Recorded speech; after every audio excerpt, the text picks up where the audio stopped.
the Woodpreneur Podcast, where sawmill owners and lumber entrepreneurs grow their businesses. Every week, real stories from the timber industry, whether you're starting small or running a big operation. Subscribe for real stories and insights from the industry.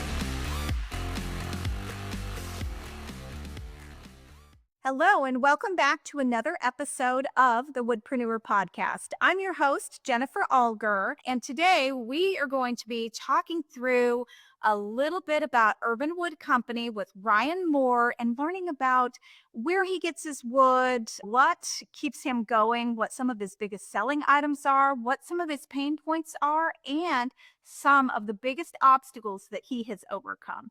So help me welcome Ryan Moore with Urban Wood Company. Hey, thank you so much, Jennifer. It's nice to meet you. I'm glad to be a part of this. Yeah, glad you're here. Glad you're here. All right, Ryan, what can you tell us? Give us a little introduction to the Urban Wood Company, kind of how you got started and transitioned into where you're at now. Certainly. So, as a company, we've been here for the last 4.5 years. When I've been I'm sorry, we're in Oklahoma City, Oklahoma. Okay. And so I personally been building furniture for the last 14 years. I can date this back to my daughter's turning 16, my oldest daughter. And the first thing I ever made was a step stool for her when she needed to get up to the sink to like brush her teeth. And I'd never made anything before. And my wife asked me to make something, and I was hooked immediately on woodworking. Just started with some pocket hole joinery and some YouTube videos, some DIY stuff. And then it wasn't long before I realized that's what I wanted to do. So I've been building furniture professionally for the last 14 years since then. Okay. Urban Wood Company got its start, and it's actually I'll condense this story, but it started as another company, as another name, and I started with a partner. It was a YouTube person. I'm not going to say who it is at this point. It didn't last very long. The idea was that he had a lot of following, a lot of social media, and I knew about the furniture. So the two of us got together, and then before long, there was a disagreement on there. We had to change the name from one company to the next. And so for the last 4.5 years, it's been the Urban Wood Company here in Oklahoma City. All right. So it started with a little controversy, but it's been off and running ever since. Yeah, sometimes you just have to get what's right for you and right for them, and everybody moves on. So those aren't always bad things. They're Yep, right. No, it definitely shaped the vision in the direction of this company. And I'm grateful for all of that stuff. So Yeah, that's a great way to look at it. That's how you grow and just get better at what you do and learn who you really are and what you really want to do for your vision, which may sure different than someone else. So great, great. And to that credit, like the way the company started, the idea was to get a kiln here in the Oklahoma City metro. Here in Oklahoma, we actually have a lot of backyard sawmills. The Facebook marketplace is pretty full of people that do cut timber just basically on their own private land. What the idea to market was that nobody was drying wood in our area. So we actually started this company with an eye-dry kiln, Oh, and we didn't have anything to put in it. We didn't have a sawmill, we didn't have wood. So it actually began with just getting the kiln first and kind of and if you build it, it will come scenario there. right. And we started by just collecting product from some of these backyard sawmills to stick into the kiln. So With so you by collecting, you were collecting to resell or you were drawing for others for a fee?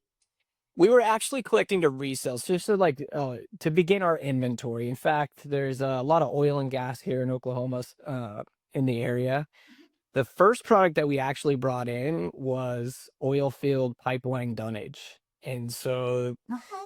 they use these 4x4s and 2x6s to transport pipe along freight, for rail cars and Right. whatnot. After a certain amount of time, they have to take those out of commission. So we were actually going in with a trailer and by hand and collecting all this hardwood. So you're And essentially, we were reclaiming that. And that's what we started this company with reclaimed mainly red and white oak pieces, okay.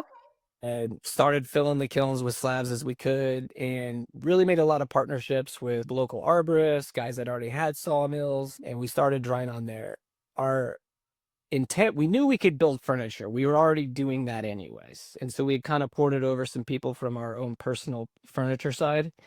And so we knew the furniture was going to be a thing. Honestly, didn't realize that the sawmill and the kilns would take off to where they have gone now. So Great. it's really taken off. Yeah. Yeah, that's great. Now, do you own sawmills now, or are We you do. partnering with others? We do both. We have a Woodmiser LT35 hydraulic sawmill. Okay. And then with that, there's the log diameter capacity of 32 and the cut capacity of 26. And we deal with a lot of big slabs that we can't cut. So there's a couple different guys around town that with sawmills with 58 and 78. And there's one guy with a true cut 96 mil. So we outsource the big logs to those guys, and then none of those guys have kilns. So basically, that all comes back to us in the form of us getting it dry and either bringing it to market. And we do a lot of that sawmilling for personal property for people who bring down trees, whether they're building or adding on. Or in Oklahoma, we get plenty of weather and storms in which people lose trees. And so we deal with that a ton. Okay. Okay. So you're working with tree services. Do you ever work with the Wood Wizards there in Oklahoma City? We sure do. Yeah. Don's one of our favorite guys for sure. Don Menzie. I love Don. Okay, yeah. And I think I've met her one time, but I've met Don quite a few times. And such a true professional as far as, and that's the one thing, I get a ton of calls every week, and especially when we have storms like we do right now in the spring, and countless calls like, hey, we lost this tree, can you guys come get it? And I always have to begin with, we don't actually go out and do any of the tree work. I'm not going to fall your tree, but we do know people in the area, and we usually recommend Don a lot of the times. Great, great. Yeah. We had co-spoke in Texas a couple of different times at different urban wood events, talking about repurposing, using ancestry, making sure the wood gets utilized, and then some of the different things that the Wood Wizards do for technology that others Sure. aren't doing. So it's really cool. I should have her on here. Yeah, you definitely should. Yeah. I love that that you saw a need to dry the wood, because I agree for the urban wood industry. I mean, we've been at this a really long time with Far West, and one of the biggest black eyes that I could see that we just kept getting as an industry was, yes, I sell sawmills, but every time we'd sell a sawmill to somebody else, they'd get a new wood miser in their backyard. There was this education process, and they thought, oh, well, the tree's been down for 5 years, therefore the wood is completely dry. It must be ready to go. 1 year per inch of thickness in hardwoods. No, no, that is Common thought process. Common thought process. Yeah, I know it is. I think us being furniture makers gives us a distinct advantage in that A, when we get the tree, not every tree is a lumber log and not every log is a slab log, and we differentiate those. When we're building furniture, it's easier for us to know what the end result is going to be and what that tree is even going to yield even before we cut it up. And as furniture makers, we just know that the material that we use, I mean, we have to have it dry. We don't want it to fail.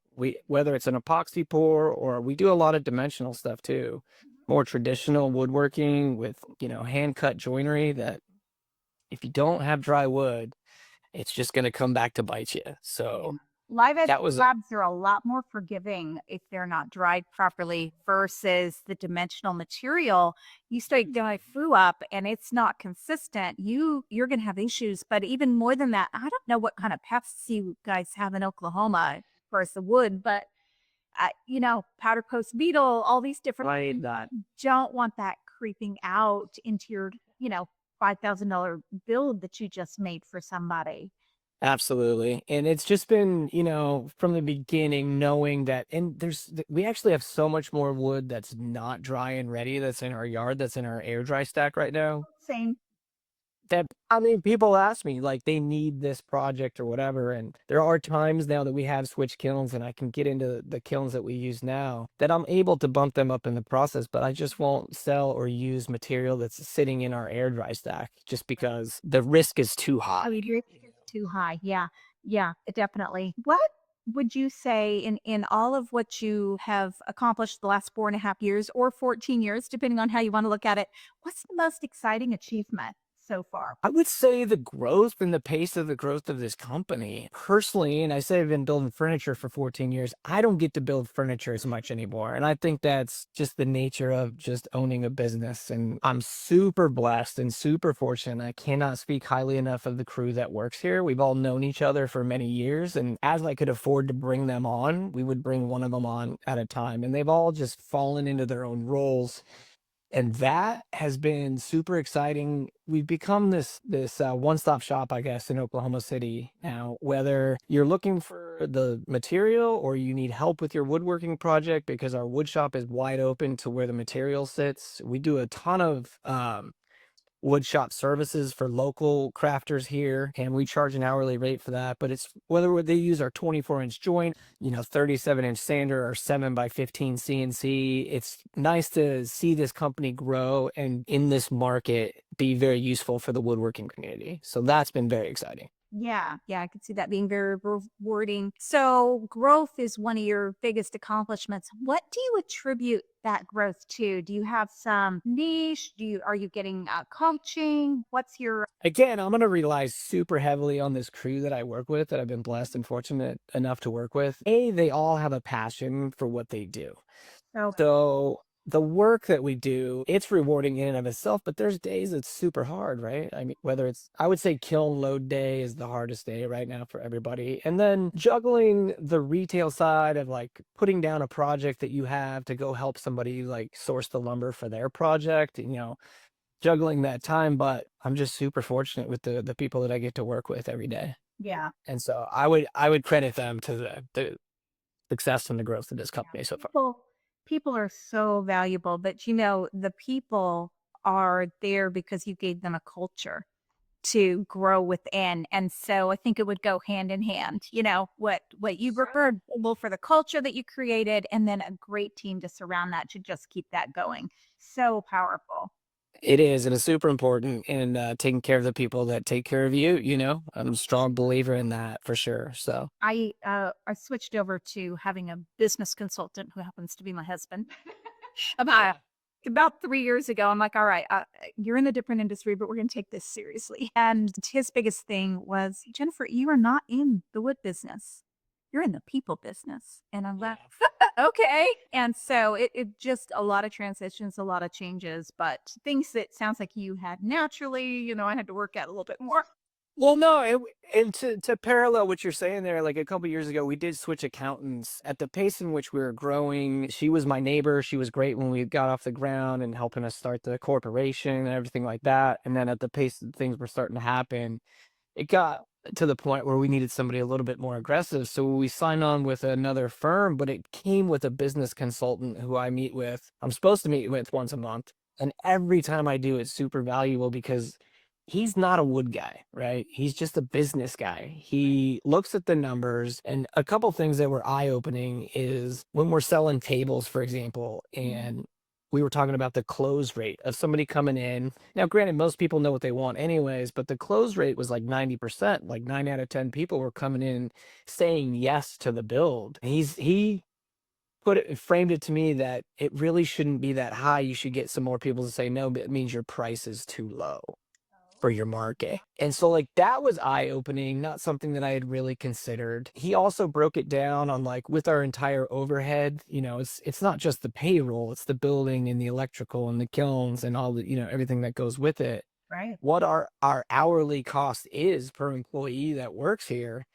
And one of the hardest things for me at first when we got started was I would do anything to get the name out and to get more customers. And even if it wasn't necessarily what we would do, we would still say yes. And he's like, there's got to be a couple times where you actually turn these things down because in the end, with your overhead cost, you're actually going to lose money and you can't sustain that. Right. Right. So we do utilize somebody like that, and he's super, super helpful. That's great. That's great. Yeah, and that's one of the things that as a small business owner when you're trying to get out there is the hardest thing is to learn no. It's a clever word. It's so simple, but it is so hard to do. I'm still learning, and I'll be honest. Right. for sure. Oh, for sure. Yeah, I yeah, heard I saying think yes. Yes feels better. it does. Yeah, Oh, it does. no, I like customers to be happy, but your time is very valuable and you have to realize that. And so a lot of times the most profitable thing you can do is no. Now, when you were getting started and when we were getting started in different things or moving into a different niche, sometimes those yeses, not to make money on that, but for the marketing you get off of it, sometimes I would argue that there's a good reason to do that anyways. It Agreed. might do that all the time, but we can't live there. I agree, and I'll give you one example here is, unofficially, and I know they use other vendors, but the Oklahoma City Thunder, who are in the finals right now, we've done quite a few projects for them the last couple of years, and that came out of nowhere. Like they came to us, and they're all specialty things that aren't necessarily like what it is that we do on a daily basis, but they're still woodworking related. And where those aren't necessarily like the avenues that we want to pursue all the time, that's a perfect example where partnering with the Oklahoma City Thunder basketball club has been Right. Then you get to tag them in your correct. on your social media. You get to use that unless they make you sign an NDA, which sounds like they didn't. They did not. No, they did Yeah, not. that's great. Then you Yeah. yes. Now, if it wasn't your thing and you had to sign an NDA, I'm sorry. Sure, Sure. sure. Yeah. So how funny. Yeah. Are there any specific trends that you see in the industry that you see things changing or that you're just super passionate about? Or the You know, change? So there's the trend, like it comes up a lot about whether it's epoxy or live edge or those, right? Like, is that like a trend that's going to stay or last? I would still say that it's still hitting pretty strong here in our market, Right. but it's something that I definitely like try and stay in tune with and even post like polls or something on our Instagram account to see what people are kind of after and get some feedback on that. And I think with that, we've just tried to diversify our product and to stay, yes, we're gonna do a lot of slabs and we're gonna do a lot of live edge stuff and we're gonna pour epoxy. But now we carry sheet goods, plywoods in-house, and we stay stocked constantly in 4-quarter through 8-quarter, like the staple hardwoods, whether it's maple, red oak, white oak, walnut, cherry, ash, just to have that on supply because not only are we using it, but our clients that, coming in and looking for the material, they're using it. So I just try and stay in tune with what that trend is on that with the live Mhm. edge stuff. Yep. And so far, like I said, it still seems to be strong, but it's one that I always keep my ear open for. Yeah, yeah. We have been, and I posted this in a chat, I think in the Sawmill and Millworks Facebook group last week, and somebody had asked that question, hey, where's Live Edge? And it's funny because I felt like for a decade, it's got to go away at some point, or it's got to stop. Yeah. And it kind of tips, just a little bit, but it just is still our bread and butter. We are Sure. diversifying. We're, keeping our ear close to the ground. We're doing a lot more dimensional, a lot more everything. Sounds like you are too. I know, Sure. sure, Instagram page, you've got a lot of classic, traditional, timeless pieces on there. Those aren't going anywhere. People are going No, they're not. to be antiques, at some point. And with that's the stuff, to be honest, that like I mean, we'd love to do like Yeah. book matching 2 slabs for like a live edge table. We love to do that. It's definitely in our wheelhouse and figure that out. But it's the challenging builds. It's the ones where we really have to think outside the box or how we're gonna make this. And the more traditional stuff, like you said, I think that's forever and it's always gonna be a thing. And Right. we enjoy both aspects, but we like to do those for sure. Yeah, you like to lean into those different things. Yeah. Definitely. So, what is there a specific story or something that just really resonates with you that you would love the audience to know about your company? I think the way that a specific story, I can't necessarily think of anything specific. Like any small business, right? There's ups and downs. I think that the culture, like you had touched on, that we've kind of created here, that's a pretty welcoming environment, not only for the people that work here, but for the customers that come in. I think that there can be a trend in woodworking in general. There's like a barrier of entry or some gatekeeping that goes on. And we have so many first timers who, thanks to social media or YouTube or whatever it may be, or even COVID, saw the rise of people like getting into their garage and trying things that it's so often that I have to explain to what somebody what a board foot is to somebody because Yeah. that is a foreign concept, you know? So I think being open and like teaching and there's a lot of competition in our local market here and as far as doing a lot of what the similar things that we do.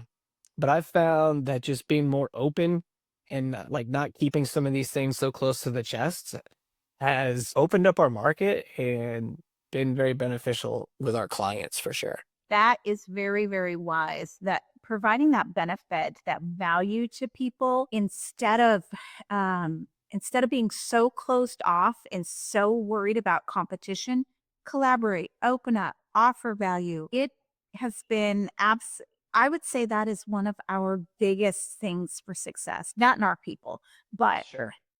and it's the opposite of the normal mindset. The more we give, the more we get. I've found that to be true 100%. Yeah, so we are open. We're not. People are constantly going, well, why? What? Why would you give away all that? Why did you start the Urban Wood Network or USRW for Standards for Urban Wood? And I'm like, I just believe there is so much room out here. There's so much space out here that if we work together and collaborate, I think we can really make a dent against and not that I'm against traditional wood, but with the urban wood that we're putting out there, really make a dent in the industry and hold our own against that traditional wood product if we collaborate. Agreed. Agreed. Yeah, and I think that's a great mindset because there is some really, really fantastic stuff that comes out of urban material versus just, your forest trees and stuff like that. And we deal with both of them, but some of the stuff that comes out of urban material is unlike any other material you're ever going to see from the grain and figure standpoint. It's just gorgeous. It will rival exotics any day of the week. It is Agreed. absolutely off the charts. So Yeah. yeah. So this is the part of the podcast where I ask you if there's anything that you're kind of struggling with right now, any obstacles, any questions. Maybe it's not even a struggle. It's just a, hey, how do you do this? Or, what do you think about that? Anything like that? Or anything you want to know about Far West or Ancestry or any of the weird things that I do? So we're an Ancestry client, and I think that is such a good tool that we are not utilizing over. I heard you want some stuff. Yeah, some things going on there. Yeah, and the thing is, I mean, like everybody, but we just get super busy, but I see the potential there and I know that it's there. My own personal issue is being in this office, right? Like it's where I should be. I should be behind the computer screen. I should be staying more organized and utilizing tools like Ancestry more often. I have a hard time with that because some of my favorite things to do is get behind the sawmill and just throw in some music and just slice up some lumber. But, it's that balance right now of like what I need to be doing and for the growth and sustainment of the company versus what I want to be doing. The other day I started working on a table and I came in on the Veterans Day weekend and that was such a blessing because I took my days off to come in and actually use my wood shop to like build something and like I can do this like I used to in my spare time, you know what I mean? And actually Now focus on the company. yeah. Exactly. Yeah. But no, Ancestry's great. I highly recommend it. And I think it's great. You guys have been very helpful with that. I can't remember his name that Andrew. Yeah. Andrew, he's been super helpful. It saved us a couple times because the length that it takes to take a log to do from tree to table, there's quite a bit of time that goes in there. And if it's all on the back of a napkin or envelope, kind of like, chicken scratch trying to keep track of this stuff, you can definitely lose out. And I think those scenarios you're gonna lose money and income and even some of your own respect for that stuff. So we definitely need to get better at utilizing it because it's a great tool and I think it's a resource that we're underutilizing for sure. Yeah. Well, let us know if we can help with that. How are you using AI? Speaking of tools.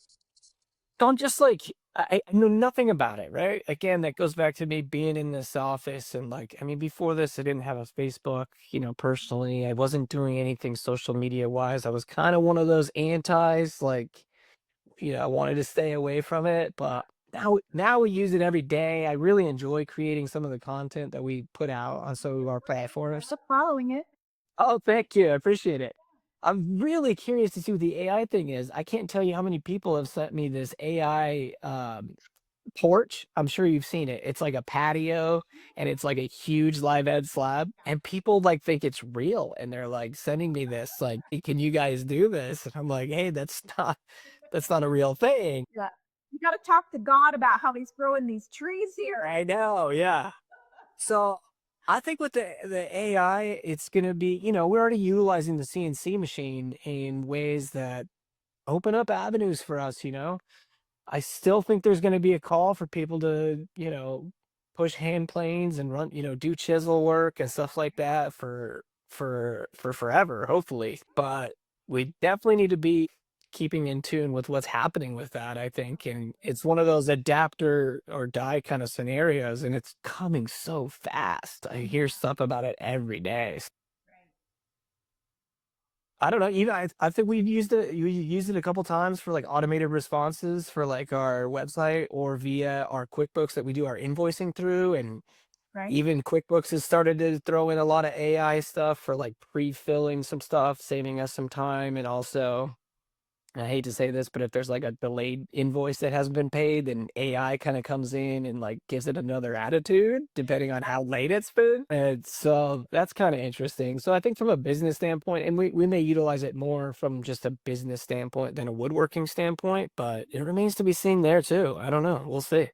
Yeah, we're not using it in the shop yet or with the mills yet. Although I was in a sawmill seminar a couple weeks ago in Sacramento, and they were talking about these sawmills over at Ligna that were being released, and the software within them has AI technology, so it's literally learning as it goes. And I'm just like, oh my gosh, it's I know. Yeah. So I mean, we're on the precipice. We're on the precipice. It's anyway. I'm there. worried about people losing jobs. You're going to have to know AI Correct. still needs input. It still needs input. It needs that human touch. It needs that soul. It needs that culture. For sure. And that's what we provide. Absolutely. But I think it's like any tool, right? It's you can make it work for you to your benefit for sure. And I'm hoping that's the case across all industries, but definitely on ours. I'm excited to see what it brings. Yeah, great, great. All right. Hey, Brian, how would somebody wants to connect with you? Somebody wants one of your beautiful builds or just to buy some lumber from you there in Oklahoma City. How would they get Sure. in contact with you? So locally here, we're open Tuesday through Saturday, 9 to 5. You can Google the Urban Wood Company. We should come up as one of the results. Our website is theurbanwoodco.com. Is see it. co.com. And then that's the same handle for all of our social medias. It's at the Urban Wood Co. And we have Facebook, Instagram. We do have a TikTok channel, which we stopped making videos on, but it's every now and then. I think we're gonna try and get back onto that TikTok. I It's hard to. have TikTok. It's a fun platform, and I probably use it to watch more stuff than I do anything else right now. But Right. so yeah, that we're out there in the interwebs in those spaces. All right. All right. Sounds good. So everybody go follow him at Urban Wood Co. on his social media and ping him that he needs to get back on TikTok. Me too. So, all right. Well, thank you so much, Ryan, for being with us today. And thank you, everyone, for listening to another episode of the Woodpreneur Podcast. Thanks so much, Jennifer. I appreciate you.